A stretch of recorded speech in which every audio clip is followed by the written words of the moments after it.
எல்லா புகழும் இறைவனுக்கே. Hello friends, welcome to Kilakarai kitchen. இன்னைக்கு நம்ம சேனல்ல பார்க்க போறது என்னன்னா, நான் ஆர்டர் போட்டிருந்த ஃப்ரெஷ்ஷான மீன்கள் வந்து காலையிலேயே டெலிவரி ஆயிடுச்சு.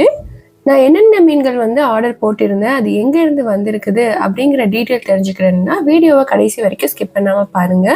அதுக்கு முன்னாடி இப்பதான் நம்ம சேனல் ஃபர்ஸ்ட் டைம் பாக்குறீங்கன்னா மறக்காம சப்ஸ்கிரைப் பண்ணிட்டு கூடவே பக்கத்துல இருக்க பெல் ஐக்கானையும் கிளிக் பண்ணிக்கோங்க. மீன் இந்த மாதிரி பெரிய ஐஸ் பாக்ஸ்ல வச்சு ஃபுல்லா ரேப் பண்ணி கவர் பண்ணி இருந்துச்சு. ஸோ அவங்கள தான் வந்து டெலிவரி பண்ணாங்க.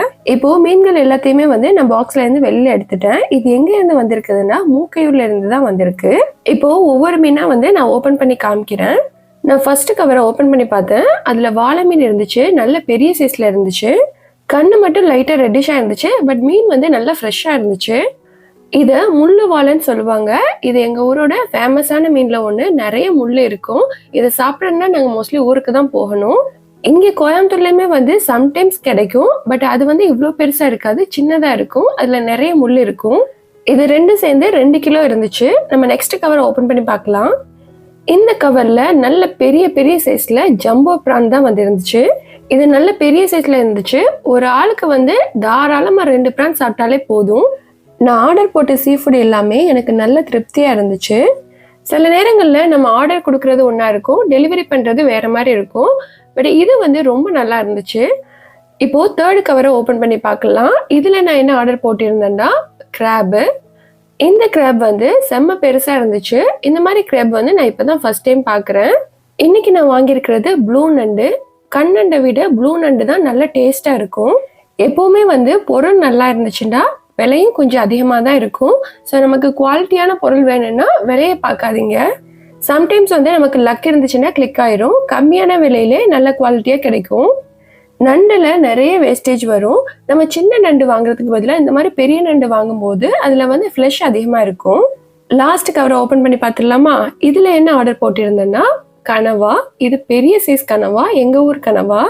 எங்கள் ஊர் கனவான்னா எங்கள் ஊர்லேருந்து வரல, எங்கள் ஊர் கனவா மாதிரியே வந்து மூக்கையூர்ல இருந்து தான் வந்து இருந்துச்சு. எங்கள் ஊர் கனவா உங்கள் ஊர் கனவாலாம் கிடையாது, எல்லாமே வந்து ஒரே கடல்ல இருந்து தான் வருது. பட் எங்கள் ஊர்ல இருந்து வர்றது கொஞ்சம் டேஸ்ட்டாக இருக்கும். இந்த மாதிரி கனவா தான் வந்து கருவாடு போடுறதுக்கு பெஸ்ட்டாக இருக்கும். ஸோ நான் ஆர்டர் போட்டது எல்லாமே வந்து ஒவ்வொன்றும் 2 கிலோ ஆர்டர் போட்டிருந்தேன். ஏன்னா தூரத்துல இருந்து வர்றதுனால நல்ல குவாலிட்டியான பொருள் கிடைக்கிறதுனால வாங்கி வச்சுக்கிடுவோம் அப்படின்னு சொல்லிட்டு நான் மொத்தமாக வாங்கிட்டேன். இந்த மாதிரி நல்லதாக கிடைக்கும் போது நான் வாங்கி ஃப்ரிட்ஜில் ஸ்டோர் பண்ணி வச்சுக்கிடுவேன். நான் ஆர்டர் போடும்போது எல்லாமே இருந்ததுனால இது எல்லாத்துலேயுமே வந்து 2 கிலோ வாங்கிட்டேன். நல்லதாக கிடைக்குதுன்னு சொல்லிட்டு நம்ம ரொம்ப அதிகமாகவும் வாங்கி வச்சிட முடியாது. ஏன்னா வந்து நம்ம ஃப்ரிட்ஜில் வச்சு யூஸ் பண்ணும்போது அதோட டேஸ்ட் போயிடும்.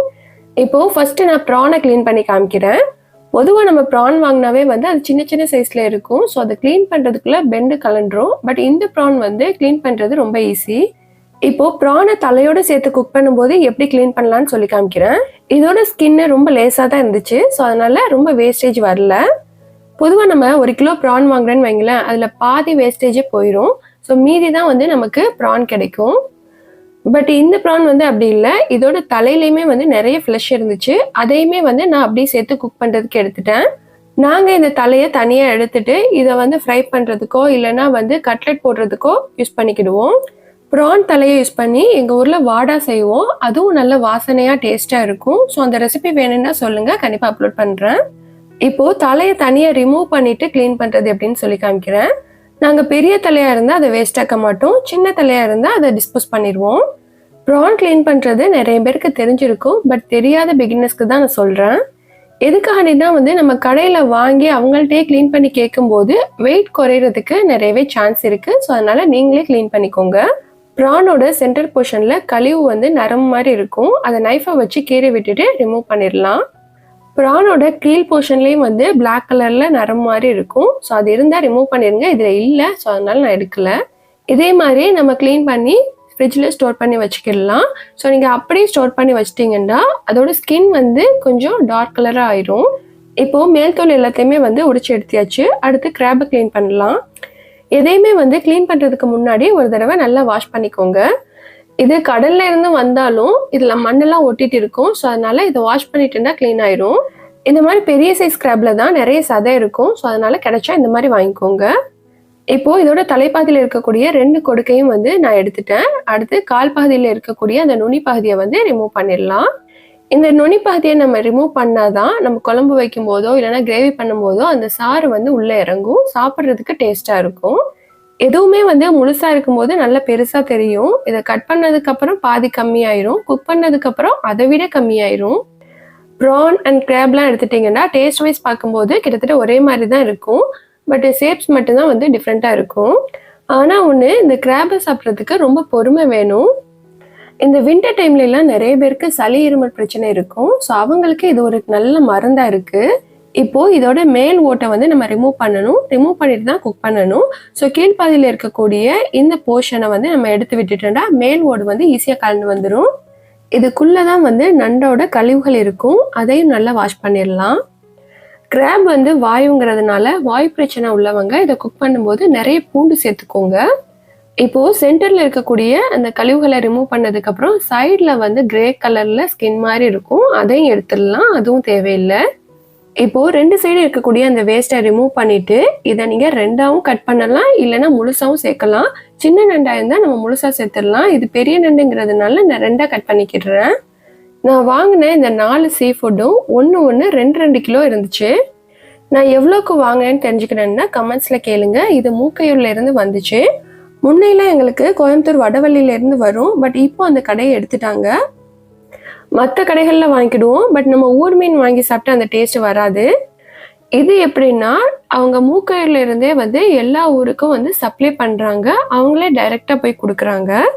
நாங்கள் ஸ்டார்டிங்கில் வந்து வடவள்ளியில் மூக்கையூர் மீனவன் ஷாப்பில் தான் வாங்குவோம். அப்போ நல்ல குவாலிட்டியாக இருந்துச்சு. இடையில ஏதோ கலப்படம் நடந்ததுனால தான் வந்து கடையை வந்து மூடிட்டாங்க.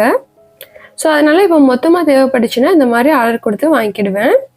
மற்றபடி நமக்கு அர்ஜென்ட்டாக வேணும்னா நம்ம இருக்கிற இடத்துல என்ன கிடைக்குதோ அதை வாங்கிடுறது.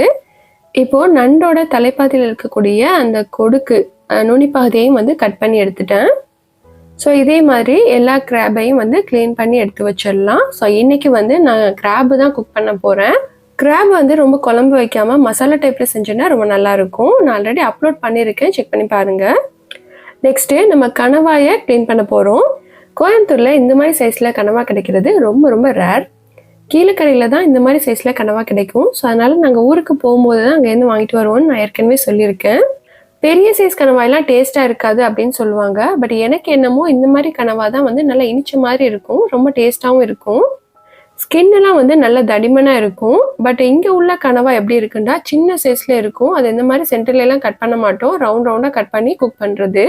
இப்போது சென்டரில் இந்த மாதிரி கட் பண்ணதுக்கப்புறம் உள்ள கூந்தல் அப்புறம் கனவா முட்டையெல்லாம் இருக்கும், அதை எடுத்துடலாம். கணவாய்க்குள்ளே மை இருக்கும், அதை உடைச்சிடக்கூடாது. உடைச்சா வந்து இந்த மாதிரி கருப்பாயிரும்.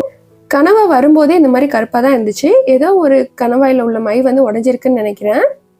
இப்போது இதை நல்லா ரன்னிங் வாட்டரில் க்ளீன் பண்ணிட்டேன்னா இந்த மை எல்லாமே போயிடும். வேஸ்ட்டை ரிமூவ் பண்ணிடலாம். கூந்தலை எப்போவுமே வந்து நாங்கள் பொரிக்கிறதுக்கு யூஸ் பண்ணுவோம். தட்டை வந்து கிரேவியோ இல்லைன்னா உருண்டையோ போடுவோம்.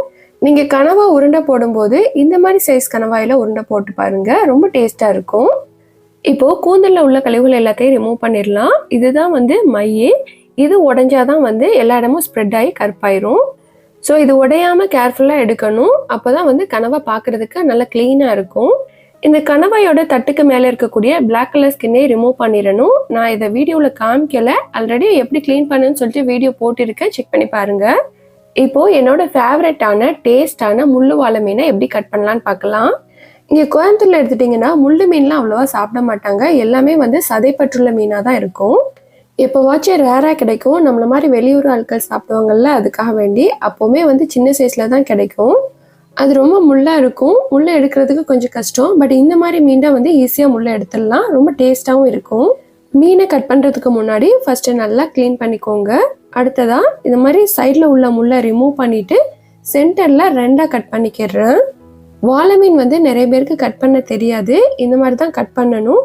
நான் எதுக்கு சென்டரில் கட் பண்ணேன்னா இது கொஞ்சம் பெரிய சைஸில் இருக்கிறதுனால தான் சென்டரில் கட் பண்ணுறேன். இல்லைன்னா வந்து நீங்கள் அப்படியே கட் பண்ணிடலாம். இதில் அதிகமான முள் இருக்கிறதுனால இது இந்த மாதிரி ஸ்லாண்டிங் பொசிஷனில் தான் கட் பண்ணணும். அப்போ தான் முள் ஈஸியாக எடுக்க வரும். இந்த வாழை மீனில் கட்லட், ஃப்ரை, குழம்பு எல்லாமே சூப்பராக இருக்கும். நம்ம மீன் வந்து அகலமாக இருக்கிறதுனால 2ஆக டிவைட் பண்ணோம். ஒரு ஹாஃப் கட் பண்ணியாச்சு. இப்போ இந்த ஹாஃபையும் கட் பண்ணி எடுத்துடுறேன். இதோட தலையில் ஒன்றும் இருக்காது, ஸோ அதனால் இதை எடுக்க மாட்டோம். ஸோ இன்னர் பார்ட்டை மட்டும் எடுத்து வச்சுட்டேன். எங்கள் ஊரில் வந்து உப்பு போட்ட வாழை மீன், உப்பு போட்ட மொரை மீன்லாம் வந்து ரொம்ப ஃபேமஸ். அது எப்படின்னா வந்து மீனில் உப்பு, புளிலாம் சேர்த்து நல்லா மிக்ஸ் பண்ணி பெரட்டி வைப்பாங்க. இதை 1 நாளோ 2 நாளோ கழிச்சு குக் பண்ணோன்னா ரொம்ப டேஸ்ட்டாக இருக்கும். இந்த இது எப்படி வந்துச்சுன்னா, அந்த காலத்தில் வந்து ஃப்ரிட்ஜ்லாம் இருக்காதுல்ல. ஸோ அப்போ மீன் வந்து அதிகமாக வாங்கிட்டா இந்த மாதிரி தான் வந்து ப்ரிசர்வ் பண்ணி நெக்ஸ்ட் டே வந்து யூஸ் பண்ணிக்கிடுவாங்க. இதை வெளியில் வச்சாவே சும்மா இருக்கும், கெட்டு போகாது. பட் இதை வந்து இன்னும் வரைக்கும் வந்து நாங்கள் ட்ரெடிஷ்னலாக ஃபாலோ பண்ணிட்டு இருக்கோம். பட் அப்போது வந்து வெளியில் வைப்பாங்க, இப்போ வந்து ஃப்ரிட்ஜ்லேயே வச்சு யூஸ் பண்ணுறோம். இது எப்படின்னா, ஒரு சட்டியில் கல் உப்பு, புளி, மிளகாத்தூள் 3ஐயும் சேர்த்து நல்லா பிசைஞ்சிட்டு அதில் மீனை சேர்த்து நல்லா உரசி விட்டுட்டு அமுக்கி வச்சிடணும். அவ்வளோதான் ஃப்ரெண்ட்ஸ், இதுதான் நான் இன்றைக்கி வாங்கின மீன் வகைகள். இது எல்லாமே நான் கொடுத்த காசுக்கு ஒர்த்தாக இருந்துச்சு. அண்ட் இந்த வீடியோ பிடிச்சிருந்தா please like, comment, share and subscribe my channel. Thank you.